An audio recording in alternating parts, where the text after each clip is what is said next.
ಶಿವಶಕ್ತಿ ಜ್ಞಾನ ಮತ್ತು ಶಕ್ತಿಯ ದರ್ಶನ ವಿಶೇಷ ಕಾರ್ಯಕ್ರಮಕ್ಕೆ ತಮ್ಮೆಲ್ಲರಿಗೂ ಆತ್ಮೀಯ ಸ್ವಾಗತ ಹೇಳ್ತಾ ಇರೋದು ನಾನು ಅನುಷಾ. ಸೊ ಮೊದಲನೇ ಬಾರಿ ಚಾನಲ್ ವೀಕ್ಷಿಸ್ತಿದ್ದೀರಾ ಅಂತಂದರೆ ಈಗಲೇ ಚಾನಲ್ನ ಸಬ್ಸ್ಕ್ರೈಬ್ ಮಾಡಿ, ನಮ್ಮ ವೀಡಿಯೋಸ್ನ ಲೈಕ್ ಮಾಡಿ. ಪ್ರತಿನಿತ್ಯ ಕೂಡ ಕಾರ್ಯಕ್ರಮದಲ್ಲಿ ಸಾಕಷ್ಟು ವಿಚಾರಗಳ ಬಗ್ಗೆ ನಾವು ನಿಮಗೆ ಮಾಹಿತಿ ಮಾರ್ಗದರ್ಶನ ನೀಡ್ತಾ ಬಂದಿದ್ದೀವಿ. ಇನ್ನು ಗುರುಗಳನ್ನ ಕೂಡ ನೀವು ನೇರವಾಗಿ ಭೇಟಿ ಮಾಡಬೇಕು ಅಂದರೆ ಸ್ಕ್ರೀನ್ ಮೇಲೆ ಕೂಡ ಸಂಖ್ಯೆಗಳು ಬರ್ತಾ ಇದೆ, ಕರೆಗಳನ್ನ ಮಾಡಿ ನೇರವಾಗಿ ಭೇಟಿ ಮಾಡ್ಬೋದು. ಕಾರ್ಯಕ್ರಮದಲ್ಲಿ ನಮ್ಮ ಜೊತೆಲಿದ್ದಾರೆ ಈಶಾನ್ಯ ಕಾಳಿ ಉಪಾಸಕರಾಗಿರುವಂಥ ಶ್ರೀಯುತ ಪ್ರವೀಣ್ ದೀಕ್ಷಿತ್ ಗುರುಜಿಯವರು. ಗುರುಗಳನ್ನ ಕಾರ್ಯಕ್ರಮಕ್ಕೆ ಬರಮಾಡ್ಕೊಳ್ಳೋಣ. ನಮಸ್ತೆ ಗುರುಗಳೇ, ಕಾರ್ಯಕ್ರಮಕ್ಕೆ ಆತ್ಮೀಯ ಸ್ವಾಗತ. ನಮಸ್ಕಾರ. ಯಾದೇವಿ ಸರ್ವಭೂತೇಷು ಶಿವಶಕ್ತಿ ರೂಪೇಣ ಸಂಸ್ಥಿತ. ನಮಸ್ತಸ್ಯೈ ನಮಸ್ತಸ್ಯೈ ನಮಸ್ತಸ್ಯೈ ನಮೋ ನಮಃ. ನಮಗೆ ರತ್ನಗಳ ಬಗ್ಗೆ ಅಂತೂ ಸಾಕಷ್ಟು ಮಾಹಿತಿಯನ್ನು ಪ್ರತಿಯೊಂದು ವಿಡಿಯೋಸ್ದಲ್ಲಿ ಕೂಡ ತಿಳಿಸ್ಕೊಡ್ತಾ ಬಂದಿದ್ದೀರಾ. ಆದರೆ ಈ ನವರತ್ನದ ಬಗ್ಗೆ ತಿಳ್ಕೊಳ್ಳೋದಾದರೆ, ಆ ನವರತ್ನದ ಉಂಗುರ ಸಾಕಷ್ಟು ಜನ ಧಾರಣೆ ಮಾಡಿರ್ತಾರೆ. ಅದು ಕೂಡ ಎಲ್ರಿಗೂ ಬರಲ್ವಾ? ಈ ಉಂಗುರನ ಆ ಉಂಗುರನ ಗೊತ್ತಾಗೋದಿಲ್ಲ. ಅಷ್ಟು ರತ್ನ ಇರೋದು ಒಂದೇ ಉಂಗುರ ಹಾಕ್ಕೊಂಡ್ಬಿಟ್ರೆ ಏನಾದರೂ ಸೂಪರ್ ಲಕ್ ಬರುತ್ತಾ ಅಂತ ಅಂದ್ಕೊಂಡಿರ್ತೀವಿ. ಅದೆಷ್ಟು ಸರಿ, ಎಷ್ಟು ತಪ್ಪು, ಯಾರು ಹಾಕ್ಕೊಳ್ಬೇಕು, ಯಾರು ಹಾಕ್ಕೊಳ್ಬಾರ್ದು, ಇದಕ್ಕೂ ಕೂಡ ಜಾತಕ ಅನ್ನೋಂಥದ್ದು ನೋಡಬೇಕಾಗತ್ತಾ? ಏನು ಹೇಳ್ತೀರಾ ಗುರುಗಳೇ? ಖಂಡಿತವಾಗಿಯೂ ಬಹಳ ಒಳ್ಳೆ ಪ್ರಶ್ನೆ. ಈಗ ಪ್ರತಿಯೊಬ್ಬರೂ ಕೂಡ ನವರತ್ನದ ಉಂಗುರ ಧಾರಣೆಯನ್ನು ಮಾಡೋಕ್ಕೆ ಕೇಳ್ತಾರೆ. ಏನಕ್ಕೆ ನಾವು ನವರತ್ನ ಉಂಗುರವನ್ನು ಧಾರಣೆ ಮಾಡಬೇಡಿ ಅಂತ ಹೇಳ್ತೀವಿ ಅಂದರೆ, ನಿಮಗೆ ಈಗ ಗುರುಬಲ ಇದೆ. ಗುರುಬಲವಿದ್ದಾಗ ನೀವು ಆ ನವರತ್ನ ಉಂಗುರವ ಧಾರಣೆಯನ್ನು ಮಾಡಿದಾಗ ನಿಮ್ಮ ಜಾತಕದಲ್ಲಿ ಗುರು ಬಹಳ ಉಚ್ಚ ಸ್ಥಾನದಲ್ಲಿರ್ತಾನೆ, ಶನಿ ಬಹಳ ನೀಚ ಸ್ಥಾನದಲ್ಲಿರ್ತಾನೆ.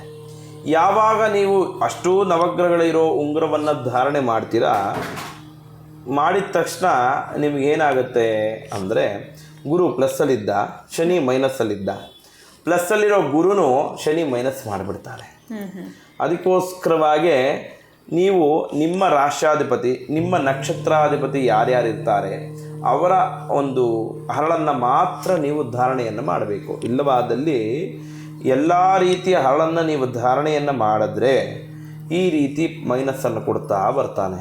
ಮೊದಲಾಗಿ ಆರೋಗ್ಯವನ್ನು ಕೆಡಿಸ್ತಾನೆ, ಎರಡನೇದಾಗಿ ಹಣವನ್ನು ಖಾಲಿ ಮಾಡ್ತಾನೆ, ಮೂರನೇದಾಗಿ ಸಮಾಜದಲ್ಲಿ ಗೌರವವನ್ನು ಕೆಡಿಸ್ತಾನೆ. ಅದಕ್ಕೋಸ್ಕರವಾಗಿ ನವರತ್ನ ಉಂಗುರವನ್ನು ಧಾರಣೆ ಮಾಡಬೇಕು ಅಂದರೆ ಸೂರ್ಯನ ಪೂರ್ಣವಾದ ಅನುಗ್ರಹ ಇರಬೇಕು. ಮೊದಲಾಗಿ ತಿಳ್ಕೊಬೇಕಾಗಿರೋದು ಸೂರ್ಯ ಬಲವಾಗಿರಬೇಕು. ನಿಮಗೆ ಸೂರ್ಯ ಬಲವಾಗಿದ್ದರೆ ಮಾತ್ರ ನವರತ್ನದ ಉಂಗುರವನ್ನು ಧಾರಣೆ ಮಾಡೋಕೆ ಹೇಳ್ತೀವಿ. ಅದು ಯಾವತ್ತು ಧಾರಣೆ ಮಾಡಬೇಕು ಅಂದರೆ ಭಾನುವಾರದಂದು, ರವಿವಾರ ಸೂರ್ಯನ ವಾರ. ಅವತ್ತಿನ ದಿನ ಆ ಸೂರ್ಯನಾರಾಯಣನ ಪ್ರಾರ್ಥನೆ ಮಾಡಿ ನವಗ್ರಹದಲ್ಲಿ ಅದಕ್ಕೆ ಪೂರ್ಣವಾಗಿ ಅಭಿಷೇಕವನ್ನು ಮಾಡಿಸಿ, ತದನಂತರ ಆ ಭಾನುವಾರದೊಂದೇ ಆ ನವರತ್ನ ಉಂಗುರವನ್ನು ಧಾರಣೆ ಮಾಡಬೇಕು. ಆಗ ಮಾತ್ರ ನಿಮಗೆ ಪೂರ್ಣವಾದ ಬಲ. ಇಲ್ಲವಾದಲ್ಲಿ ಯಾರೋ ಹೇಳಿದ್ರು, ಇಲ್ಲ ಇನ್ಯಾರೋ ಹಾಕಿದ್ದಾರೆ ನಾವು ಹಾಕ್ತೀವಿ ಅಂತ ನೀವು ಹಾಕಿದ್ರೆ ಖಂಡಿತವಾಗಿಯೂ ನವಗ್ರಹಗಳೇ ಜೀವನದಲ್ಲಿ ಬಹಳ ಮುಖ್ಯವಾದದ್ದು. ನವಗ್ರಹಗಳು ಇಲ್ಲ ಅಂದರೆ ನಿಮ್ಮ ಜೀವನವೇ ನಡೆಯೋಲ್ಲ. ಹಾಗಾಗಿ ಯಾರು ನಿಮಗೆ ಪ್ಲಸ್ ಇದ್ದಾರೆ, ಯಾರು ನಿಮಗೆ ಮೈನಸ್ ಇದ್ದಾರೆ ಅನ್ನೋದನ್ನು ಜ್ಯೋತಿಷ್ಯಾಲಯದಲ್ಲಿ ಗುರುಗಳ ಹತ್ರ ತಿಳ್ಕೊಂಡು ತದನಂತರ ಧಾರಣೆಯನ್ನು ಮಾಡಿದಾಗ ಮಾತ್ರ ನಿಮ್ಮ ಜೀವನ ಸುಖಕರವಾಗಿರೋಕ್ಕೆ ಸಾಧ್ಯ. ಖಂಡಿತ ಗುರುಗಳು, ಎಲ್ಲೋ ಒಂದು ಕಡೆ ಸೂಪರ್ ಲಕ್ ಅಥವಾ ಸೂಪರ್ ಪವರ್ ಬರುತ್ತೆ ಅಂತ ನವರತ್ನವನ್ನು ಧಾರಣೆ ಮಾಡುವಂಥದ್ದು ಸೂಕ್ತ ಅಲ್ಲ. ಅದಕ್ಕೂ ಕೂಡ ಜಾತಕವನ್ನು ನೋಡಲೇಬೇಕು ಅನ್ನೋದ್ರ ಬಗ್ಗೆ ತಿಳಿಸ್ಕೊಟ್ರಿ. ಧನ್ಯವಾದಗಳು ತಮಗೆ. ನಮಸ್ಕಾರ. ಜೈ ಶ್ರೀಕೃಷ್ಣ. ಇನ್ನು ನಿಮ್ಮ ಅದೃಷ್ಟದ ರತ್ನ ಯಾವುದು, ನಿಮ್ಮ ಜಾತಕನ ಪರಿಶೀಲನೆ ಮಾಡಿಸ್ಕೊಳ್ಬೇಕು ಅಂತಂದರೆ ನೇರವಾಗಿ ಗುರುಗಳನ್ನ ಭೇಟಿ ಮಾಡಿ ಅಂತ ಹೇಳ್ತಾ ವಿಡಿಯೋನ ಮುಗಿಸುವಂತಹ ಸಮಯ ಆಗಿದೆ. ನಮಸ್ಕಾರ.